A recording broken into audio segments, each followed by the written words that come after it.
Welcome to the Real News Network. I'm Paul Jay in Baltimore. There's been a lot of discussion and debate about President Obama's inauguration speech. Many people are saying it rings a new, more you could say, militant liberal tone than in his first term. Others are saying perhaps this is just rhetoric. Now joining us to discuss the inauguration speech and what we might expect from the second term of President Obama is Professor James K. Galbraith. He teaches at the LBJ School of Public Affairs at the University of Texas at Austin. He's the author of The Predator State and Inequality and Instability, a study of the world economy just before the Great Crisis, and he joins us from Austin. Thanks for joining us again, James. My pleasure, as always. So what do you make of the inauguration speech? Rhetoric or promises something more? This was a president who spoke with great clarity on the compelling ongoing civil and human rights issue of our time, which is the rights of the gay community. He said that with enormous clarity, essentially settled that issue, I think, in reflecting the change in mood of the American public on that one. He spoke with great clarity about the priority that needed to be given to climate change. Now, we're a long way from having a realization of effective action in that area, but to have the president use this speech to put that front and center, it indicates a certain, let's say, determination to bring the country into line with the reality of that challenge. If you come back into my particular little bailiwick, which is economic policy, and in particular these awful, dreary, tedious, repetitive debates that we've been having about the deficit and the debt, a subject whose importance is vastly blown up by a community of Washington insiders, press people, and lobbyists, frankly. It's very interesting to ask, how did the president treat that topic in his second inaugural? And the answer to that is he gave the word deficit a passing mention in a sentence which properly placed the emphasis on the control of costs in healthcare, a problem which is unquestionably something that has to be dealt with. And then he went on to say very clearly that Social Security, Medicare, and Medicaid, which have been in the crosshairs of this deficit debate for a long time, are programs which in fact strengthen our economy rather than weaken it. He very correctly and accurately said that what they do is to enable people who are not direct beneficiaries but expect to be recipients of the security that Social Security and Medicare and Medicaid provide at some point later in their lives, that this permits them to be more risk-taking, to be more economically independent than they otherwise would be in the public discourse. Let's dig in both issues, the issue of health care and cutting costs and deficit issues, and then let's talk a bit about the climate change thing. In that sentence that in one sentence where he said we have to control health care costs and we have to make hard choices, in relation to the deficit cutting. Does he not still buy into the underlying logic that there has to be some cuts in social programs to deal with the deficit? And he's made many promises over the last 4 years, from right-wing pundits on, that he's going to go after the quote-unquote entitlement programs. I understand he says, yes, we need some of this, but is he not trying to have it both ways? Well, of course, there may be a little bit of that, but I think that if he were planning to make the signature achievement of, the next year of his presidency a massive victory for the budget hawks, for the deficit cutters, for the people who have been going after Social Security, Medicare, and Medicaid, he would not have phrased this speech in that way.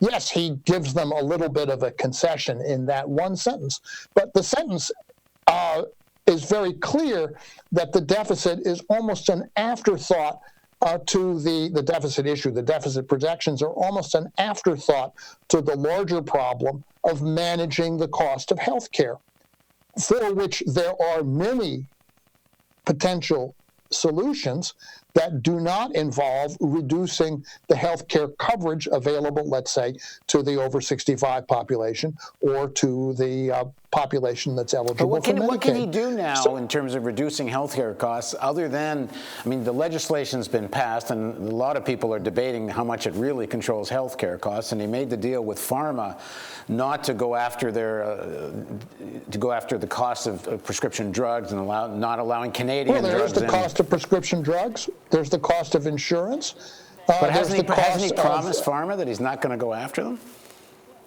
Well, I didn't see that in this but in the deal for the health care reform. I understand, but policy moves on. You do what you have to do at each given time, at each given moment of time. So I'm just focusing on the tone set by this inaugural. Yes, one of the important things about this inaugural address is that it was in contrast to a lot of the discussion and that went on before, and to many things that this president has said in the past. But let's not hold him to those things. Those things were things that I would have preferred he didn't say. If he's now preparing in this signature address a different tone for his second administration, I cannot see why in the world I should be objecting to that. It's exactly what I would have wanted him to do. Let me ask you about. Say, let's applaud and get behind him on that, so long as he's consistent with the tone that he's now declared. And now the issue of climate change, I guess what I'm saying is we got to see some meat on the bones to know there's a difference, because on climate change, if the policies of climate change are like kind of cap and trade that is, essentially creates a speculative market for carbon trading. If it's really sort of more financialization in terms of dealing with climate change, is that really progress? Well, I agree with you that it's possible that the approach actually taken will not be an effective one. And that's something we have to be vigilant about and to guard against. But let me come back to the basic point. Would you rather the president not have made a clear statement about climate change? The fact that he did, and that he gave it this level of significance in that speech, is by itself an important fact. So again, I'm saying, yes, of course, to me, this is not about, by the way, whether one is going to come to a favorable or unfavorable judgment on balance about the presidency of Barack Obama. That's a decision that historians are going to take well down the road.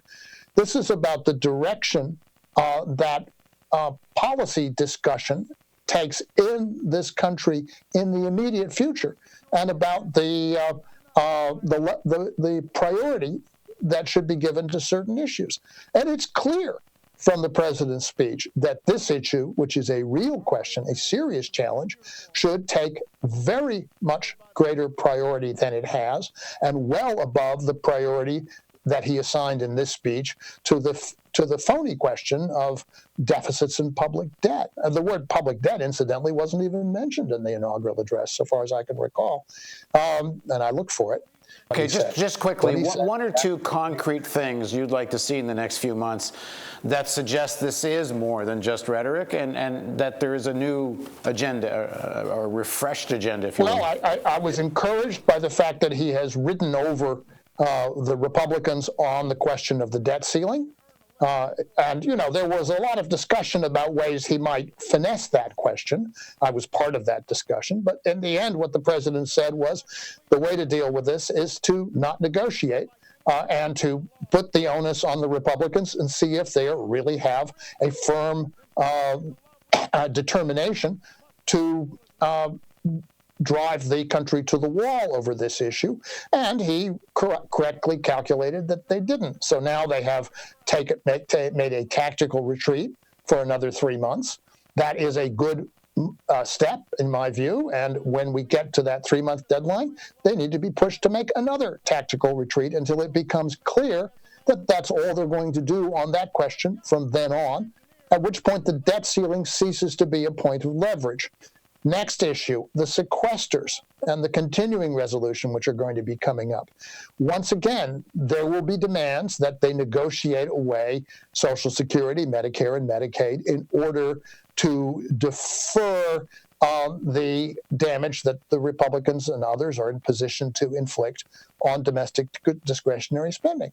Well, if you're not going to negotiate the, let's say, harmful and unnecessary changes in order to get an increase in the debt ceiling, why should you negotiate them in order to satisfy the equally arbitrary and capricious sequestration bills?